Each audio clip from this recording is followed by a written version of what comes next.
Sugars market के लिए एक अच्छी खबर है, एक पॉजिटिव खबर है। आज है सैटरडे और कल है संडे। अब ये खबर का इम्पैक्ट कितना बड़ा होगा और स्पेशली जरूरी है कि ये खबर मेंटेन रहे। यस, मैं बात कर रहा हूँ यूएस और ईरान की। ये दो देशों ने बहुत ज्यादा इम्पैक्ट डाला है ग्लोबल कंडीशंस के ऊपर, इकोनॉमीज के ऊपर, क्योंकि मिडल ईस्ट एक बहुत इंपॉर्टेंट जोन है पूरे ग्लोबल ट्रेड के लिए।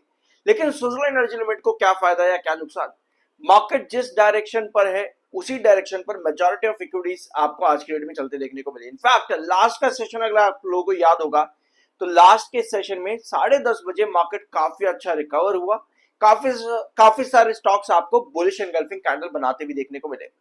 अब सुजलॉन किस तरीके से रिएक्ट करेगा, क्योंकि ऑलरेडी सुजलॉन पिछले हफ्तों के अंदर 200 ईएमए को बार बार ब्रेक डाउन कर रहा है। सस्टेनेबिलिटी नहीं है। ऑल्दो जब तक चार्ट 200 ईएमए के ऊपर तक था, लगभग 58 के आसपास बहुत बढ़िया दिखता था, लेकिन 200 ईएमए ब्रेक डाउन करने के बाद चार्ट की जो कंडीशन है वो काफी हद तक खराब नजर आती है। बहुत सी चीजें इस वीडियो में डिस्कस करेंगे।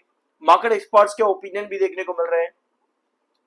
और यस, क्या हम यहाँ पर एक्सपेक्ट कर सकते हैं वापस एक अप मूव? आई बिलीव कि ये वाला जो एक्सपेक्टेशन है ना, इन्वेस्टर सुन सुन करके खुद भी परेशान हो गए। इन्वेस्टर कहता है कि भैया हर दिन यही खबर मार्केट में देखने को मिलती है, क्या हम एक्सपेक्ट करें, क्या हम एक्सपेक्ट करें, क्या हम एक्सपेक्ट करें।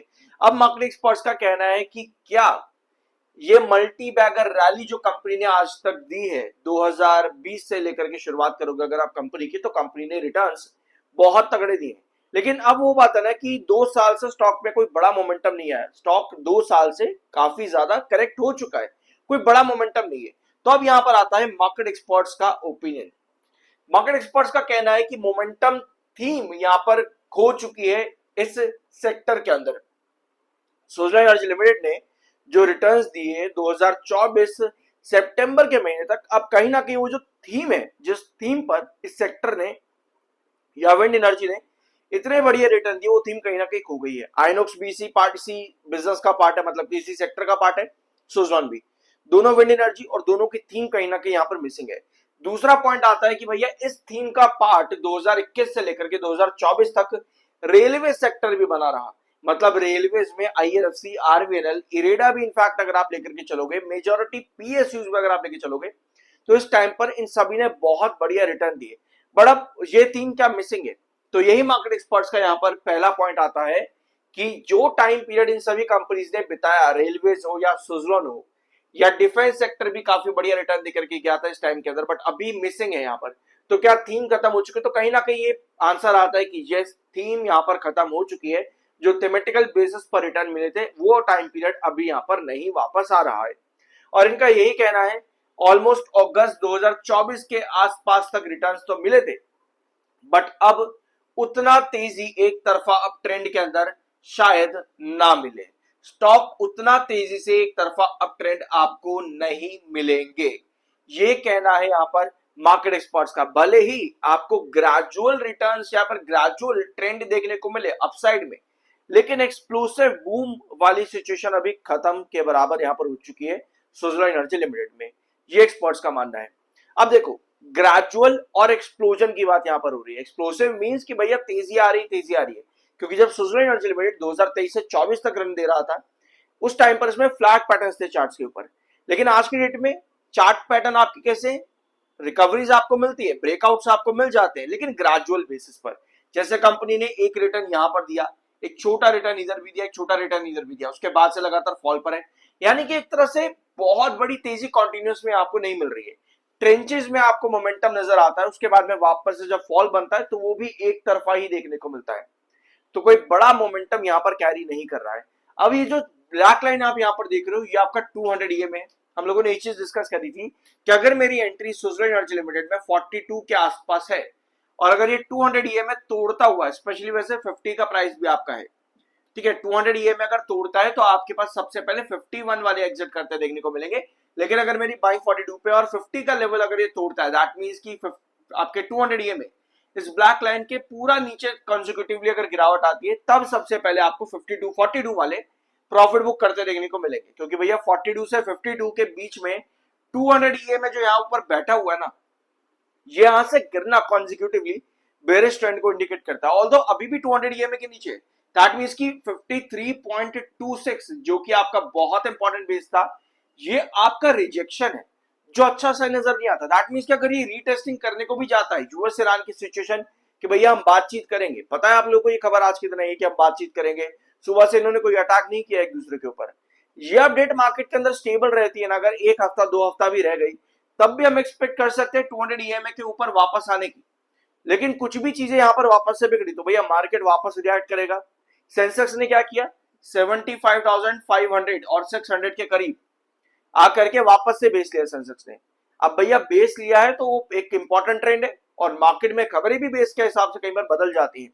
तो यही चीज कहीं ना कहीं स्विट्जरलैंड पर भी देखने को मिल सकती है कि जिस तरह सेंसेक्स ने लास्ट में बेस लिया लास्ट सेशन के अंदर, सिमिलरली स्विट्जरलैंड भी इसी तरीके से आपको वापस 53.26 के आसपास छोटा सा मोमेंटम कैरी करता देखने को मिले। बट कितना सस्टेन करेगा वो सब अगेन मार्केट के ऊपर डिपेंड करता है।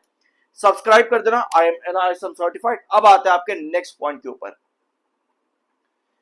ठीक है, टारगेट्स क्या है मार्केट एक्सपर्ट्स की तरफ से। सो मार्केट एक्सपर्ट्स का कहना है कि यहां पर आप 47 का एसएल लगा करके चलो और अपसाइड पोटेंशियल 64 से 71।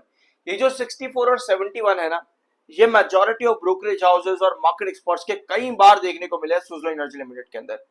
एक बार यहां पर आओ, आपको नजर आएगा कई बार मार्केट एक्सपर्ट्स और ब्रोकरेज हाउसेस ने 61 और 70 तक के टारगेट दिए। शुरुआत करते हैं आपकी यहां पर डेट हमारे पास में कौन सी है, 20 जनवरी 2026। मोतीलाल ओसवाल बाइंग की रेटिंग थी 74 का टारगेट, अभी तक अचीव नहीं हुआ है। आईसीआईसीआई सिक्योरिटीज 27 फरवरी 65 का टारगेट अचीवेबल नहीं है अभी भी। मई 25 2026 मोतीलाल ओसवाल टारगेट 74 से काट करके 65 पर करा, अभी भी नजर नहीं आ रहा है। आईसीआईसीआई सिक्योरिटीज टारगेट 65, पहले भी 65 का था, अभी भी अचीव नहीं नजर नहीं आ रहे। देवेन चौकसी 58.20 पे 74 का टारगेट अभी तक अचीव नजर नहीं आ रहा है। देखो यार, मेजॉरिटी ऑफ मार्केट एक्सपर्ट्स के टारगेट बड़े ही हैं, 60, 65, 70 तक के। लेकिन जब भी आप देख रहे हो कि मार्केट एक्सपर्ट्स टारगेट दे रहे हैं, आपको हमेशा गिरावट ही देखने को मिलती है। अब ये आयरनी का हो या कुछ भी कहो, लेकिन मार्केट में स्विट्जरलैंड एनर्जी लिमिटेड के केस में ये चीज बहुत फ्रीक्वेंटली नजर आई है। तो एक चीज तो भैया अवॉइड करो कि मार्केट एक्सपर्ट्स का कोई भी टारगेट आ रहे, आई बिलीव कि अवॉइड आपको करना चाहिए। बेटर ये है कि अभी जो सिचुएशन है मार्केट की उसके अकॉर्डिंग काम अगर हम करें तो सही रहेगा। देखो, मेरे को भी अगर मार्केट में कोई डिसीजन लेना है ना, तो मैं किस बेसिस पर लूंगा, या तो कंपनी के क्वार्टरली रिजल्ट्स अच्छे आ गए, ठीक है, कंपनी के या तो क्वार्टरली रिजल्ट्स मुझे बहुत बढ़िया दिख रहे हो तो मैं इस बेस पर डिसीजन लूंगा कि हाँ चलो कंपनी रिजल्ट बढ़िया दिए हैं। अगर मार्केट की सिचुएशन सही होती है तो आपको एक मोमेंटम कैरी करता देखने को मिलेगा। एक रीजन ये हो गया। दूसरा, कंपनी कहते हैं हम अपना एग्जीक्यूशन स्ट्रांग करेंगे, प्रोजेक्ट डिले जो कंपनी का आज की डेट में चलता है उसको हम स्ट्रांग करेंगे, तो ये दूसरा रीजन हो गया कि भैया मैं यहाँ पर बन सकता हूँ। लेकिन अगर दोनों में से कोई चीज नहीं आ रही है तो मतलब ये है कि भैया अभी थोड़ा सा इंतजार करना चाहिए, अपने आप ही टाइम आएगा, सही टाइम पर एंट्री करेंगे। ठीक है, अब जब रिजल्ट की बात आती है तो आप में से काफी सारे व्यूअर्स के जरूर ये सवाल होंगे कि भैया रिजल्ट तो बढ़िया है, रिजल्ट में भी स्विट्जरलैंड कहीं ना कहीं दिक्कत दे देता है। जैसे ये दिसंबर क्वार्टर बहुत ज्यादा खराब था, ग्रोथ परसेंटेज आधा हो गया था, ठीक है। उसके बाद में मार्च क्वार्टर कंपनी ने 44.94% का रेवेन्यू ग्रोथ दिया, ऑल्दो अप्रैल के टाइम पर मार्केट ने भी बढ़िया रिकवरी दिखाई। तो आपके फेवर में एक चीज आई, मार्केट रिकवर किया तो स्विट्जरलैंड लगभग 39 रुपीज से बढ़ता हुआ 61 तक चला गया, रिटर्न्स दे दिए, 50% प्लस के रिटर्न्स दे दिए। यहां पर आपके रिजल्ट्स 2% ग्रो कर रहे थे रेवेन्यू, वेराज कंपनी ने यहां पर दे दिया था डेफर्ड टैक्स भैया -34% का। स्विट्जरलैंड में ये चीज बहुत खराब देखने को मिलती है, जब भी कंपनी डेफर्ड टैक्स देती है रिजल्ट काफी ज्यादा नेगेटिव हो जाता है, और जब रिजल्ट नेगेटिव हो जाता है तो आपको शॉक में गिरावट भी देखने को मिलती है। ऑल्दो मार्च का क्वार्टर कंपनी का डेफर्ड टैक्स था, ठीक है, जिसके बावजूद भी कंपनी का अगर आप प्रॉफिट ग्रोथ देखोगे वो काफी ज्यादा बेकार था, -6% का प्रॉफिट ग्रोथ था एनुअल बेसिस पर, जो कि बहुत खराब है। उसके बावजूद भी मार्केट आपका एक फैक्टर काम करके गया जिसने 39 से 61 तक के रिटर्न दिए। ऑल्दो रिजल्ट्स अगर इसी तरह के आते हैं और आपका मार्केट आपको फेवर में नहीं मिलता तो मतलब यह है कि आपको ज्यादा गिरावट देखने के चांसेस है। तो आपको कोई ना कोई चीज आपके फेवर में चाहिए। अगर रिजल्ट अच्छे आते हैं जहां पर आपको इस तरह से नेगेटिव ग्रोथ ना दिखे, डेफर्ड टैक्स ना दिखे, तो आप काफी हद तक स्टेबिलिटी की उम्मीद कर सकते हो कि अब और गिरावट शायद ना हो। लेकिन अगर रिजल्ट भी अच्छे नहीं आ रहे, मार्केट भी आपके फेवर में नहीं है, तो गिरावट भी उससे ज्यादा देखने को मिलती है।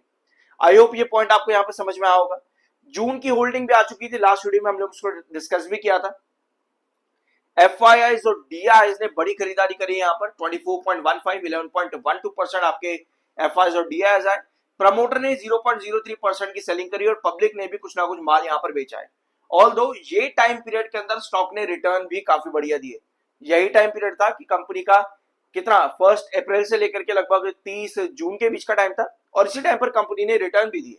ठीक है, जो अभी हम रिटर्न की बात करें 39 से 61 तक के, वो इसी टाइम पर दिए जब पब्लिक ने सेलिंग कर दी। ठीक है, 1 अप्रैल को प्राइस था लगभग 39 रुपए पे और इस बीच में आपके एफआईआईज और डीएस ने एंट्री करी और आपको हाईएस्ट लेवल लगभग 61 रुपीज तक के देखने को मिले।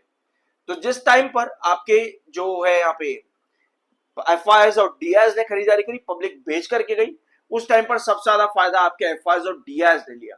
अब इतना बड़ा रिटर्न बन चुका है, 30 जून तक का हमारे पास डाटा है जहां पर आपका हाई लगभग 60 रुपीज के आसपास तक का है। कितना आपके 39 से लेकर के 60 के बीच में।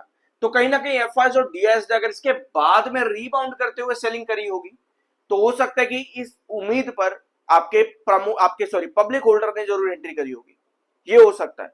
तो अब देखना है कि होल्डिंग पैटर्न किस तरह से आगे जाकर के चेंज होगा।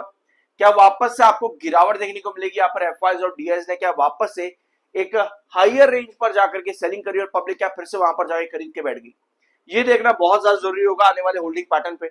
ओवरऑल आपको दो चीजें नजर में रखनी चाहिए। पहला तो मार्केट एक्सपर्ट्स को भूल जाओ कि भैया ये क्या टारगेट दे रहे हैं। मैंने आपको कई बार बोला कि भैया थोड़ा सा देख लिया करो, जब भी मार्केट एक्सपर्ट्स टारगेट देते हैं स्विट्जरलैंड में आपको गिरावट ही देखने को मिलती है। दूसरा, मार्केट को ध्यान में रखना है। तीसरा, कंपनी के रिजल्ट्स। इन पॉइंट्स को जरूर ध्यान में रखो, तभी स्विट्जरलैंड एनर्जी लिमिटेड में एंट्री और एग्जिट पॉइंट्स ध्यान में रखना, उसमें उसके हिसाब से काम करो। बाकी आपका अपना ओपिनियन है, कुछ नया जानने को मिला हो सब्सक्राइब करना। मिलता अगले वीडियो में।